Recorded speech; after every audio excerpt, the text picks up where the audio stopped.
Olá, eu sou a Lucy, voluntária das Casas Espíritas da Aliança Espírita Evangélica. Que a paz de Jesus esteja em nossos corações.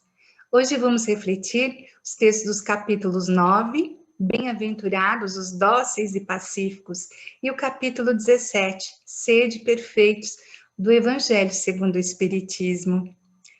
Na questão 625 em O Livro dos Espíritos, a pergunta de Allan Kardec, qual o tipo mais perfeito que Deus ofereceu ao homem para lhe servir de guia e modelo, os espíritos responderam simplesmente: vede Jesus. Entender Jesus como guia, como modelo dos homens não parece difícil, uma vez que durante a sua vida na Terra demonstrou sempre no seu viver e nos seus ensinos que veio para indicar aos homens o roteiro para o desenvolvimento moral.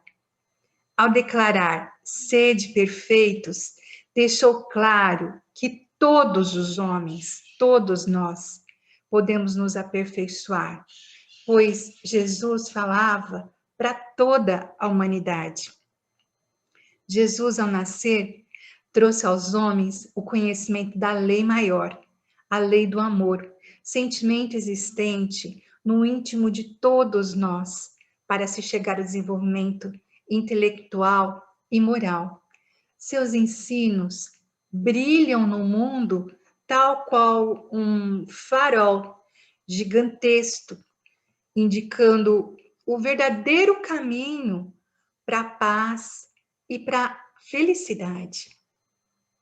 Digamos assim, Jesus é o irmão mais velho que veio para ensinar a finalidade da vida na Terra, que é o aperfeiçoamento do espírito, e como aproveitar as experiências terrenas para que esse determinismo divino aconteça.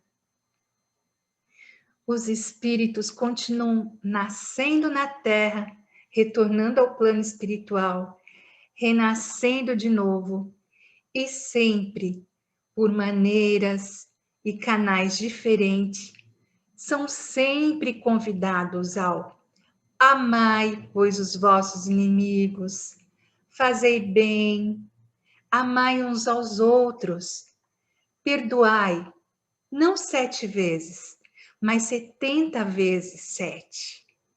Embora o orgulho e o egoísmo nos impeçam de compreender, todavia, como se aprende pelo desenvolvimento intelectual e moral, através de repetições de experiências por nossa reencarnação, a mensagem de Jesus continua ecoando por toda parte, chamando os homens a perceberem e a valorizarem as coisas espirituais. Talvez um dos ambientes mais difíceis em que somos colocados nesse progresso intelectual e moral é o ambiente de trabalho.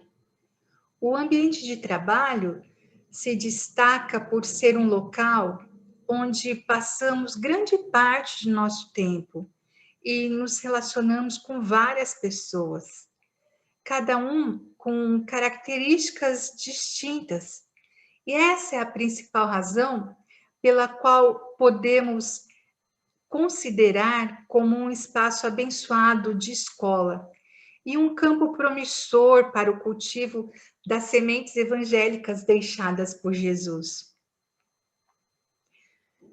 O ambiente de trabalho tem inúmeras peculiaridades, pessoas, tarefas, equipamentos, funções, cargos, remunerações, chefias.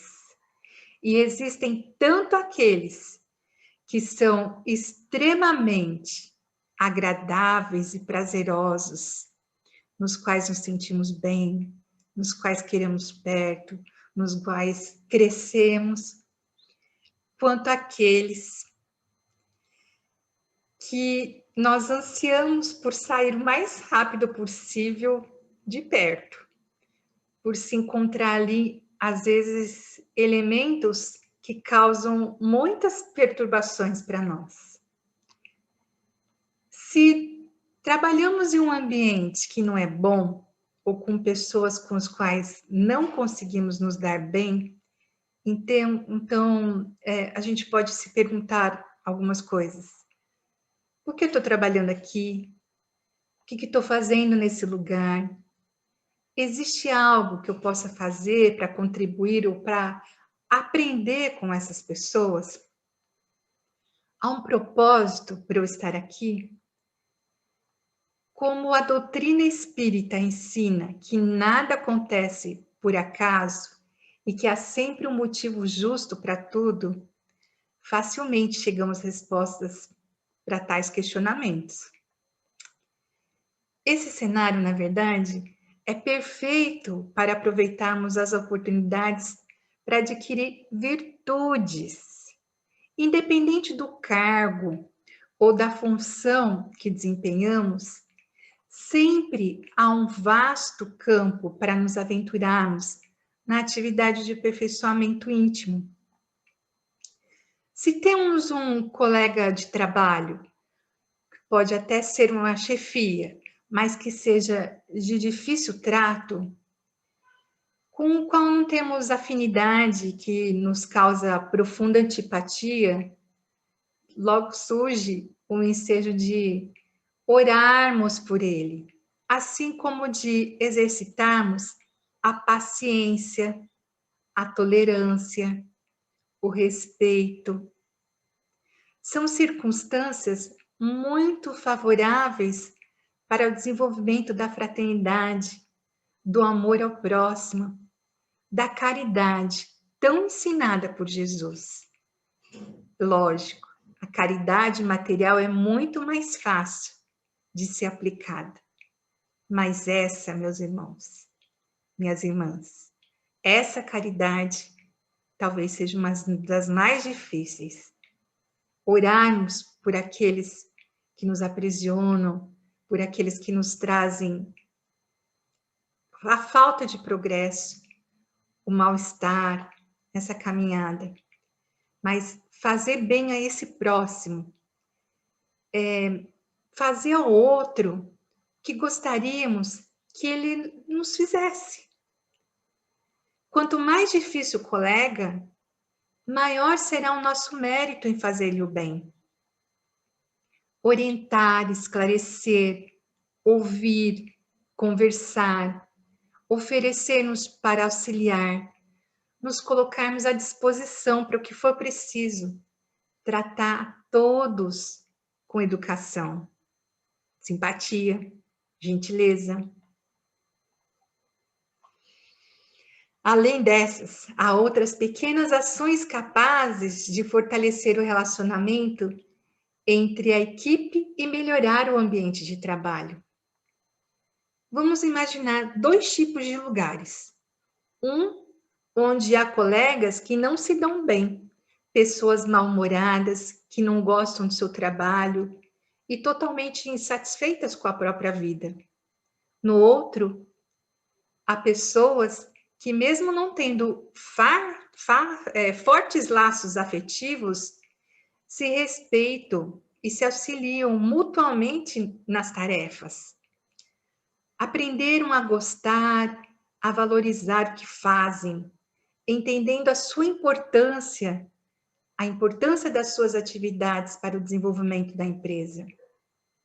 Nesses dois ambientes, em qual deles nos sentiríamos melhor?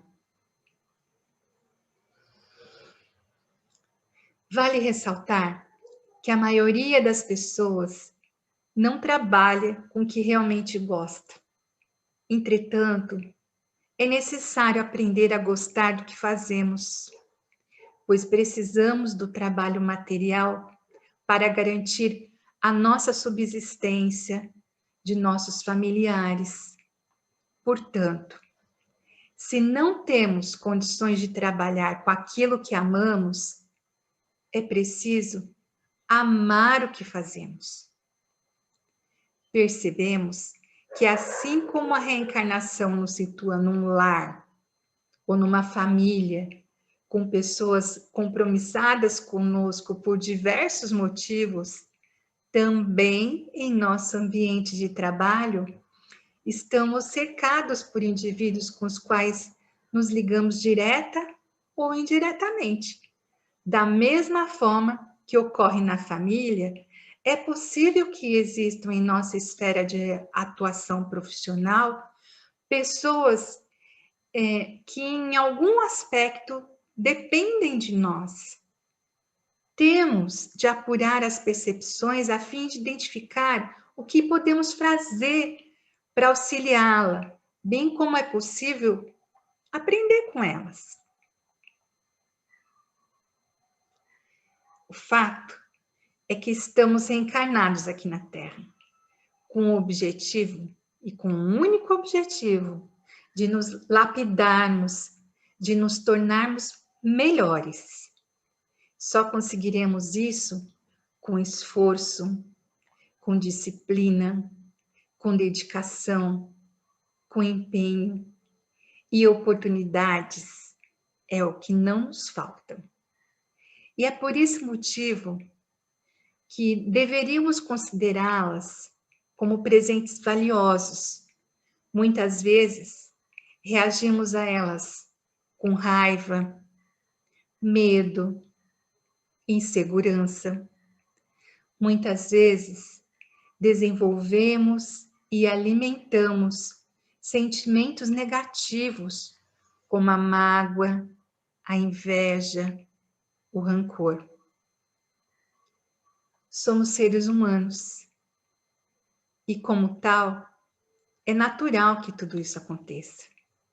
Não somos perfeitos. E que bom que isso acontece, pois é justamente aí que podemos ter a real noção de tudo que se movimenta em nosso interior. O problema é ficarmos presos a esses sentimentos e emoções, pois dessa forma nos acorrentamos a eles e viramos reféns de vibrações negativas. Bom, e se a gente pensar que toda ocupação útil é trabalho, podemos considerar como trabalho qualquer tipo de atividade, a remunerada, a voluntária, os serviços destinados à nossa casa. Não importa qual a natureza do trabalho, ele será sempre uma atividade de nossa responsabilidade. E sendo um trabalho, ele estará nos oferecendo a oportunidade de desenvolvermos a nossa inteligência. E quando recebemos por ele, traz o nosso sustento. Mas é importante percebermos que não estamos falando apenas materialmente. Estamos também nos desenvolvendo emocional e espiritualmente. Por quê? Porque estamos sempre envolvidos com pessoas, seja família, grupo de amigos, grupo de estudos, grupo de trabalho, grupo de vizinhos, grupo de voluntários, grupo. E é justamente através do convívio com as pessoas que deparamos com as nossas facilidades ou dificuldades na convivência. Noção de limite, saber ceder, deixar de pensar só em si mesmo, confrontar ideias, lidar com a autoridade, respeitar regras, compartilhar, tolerância, inveja, vaidade, autoritarismo, arrogância, competência e assim por diante. Conseguir, por exemplo, aumentos salariais e promoções, progredindo na carreira que escolheu, é totalmente lícito e é um direito de todos.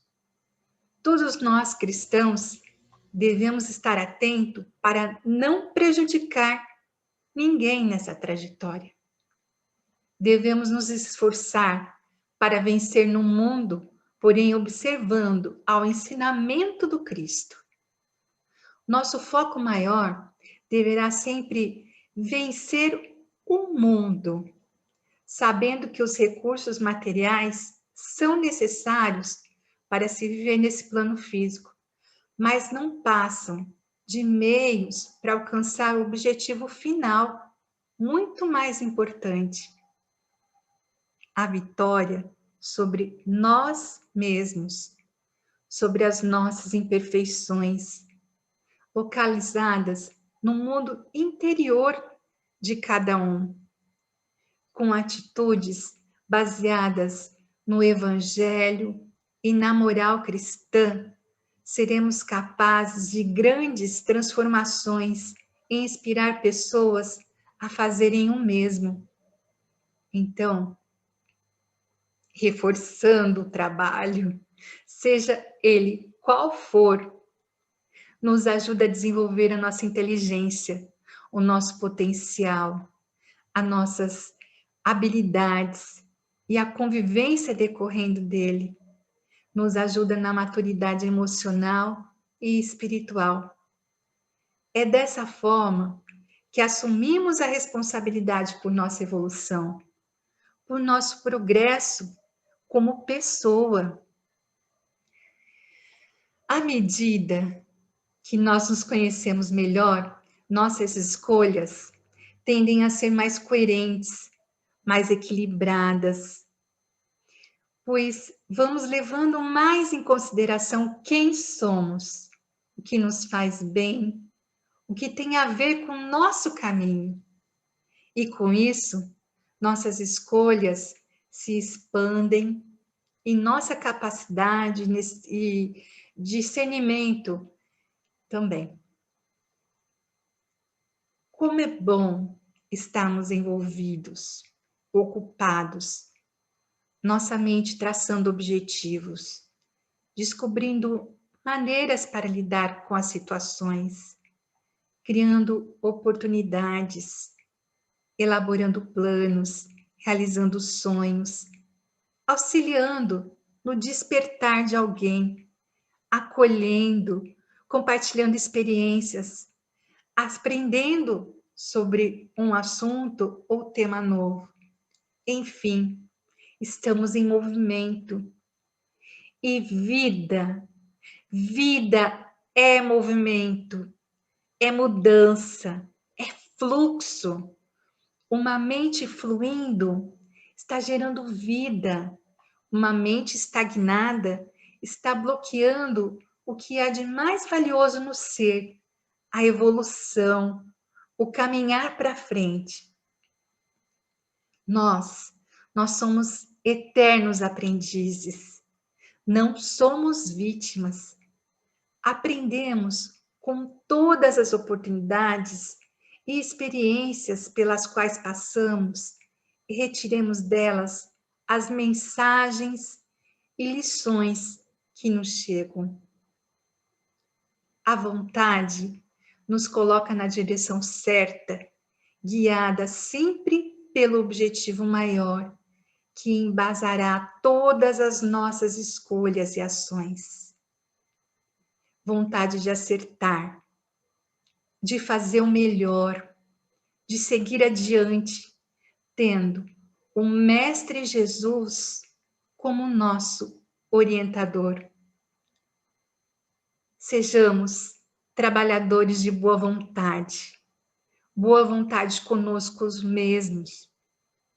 Cuidemos amorosamente de nós, pois dessa forma isso se expandirá a todos que nos rodeiam, ou que venham fazer parte do nosso caminho. Enfim, trabalho bendito. Que assim seja. Obrigada.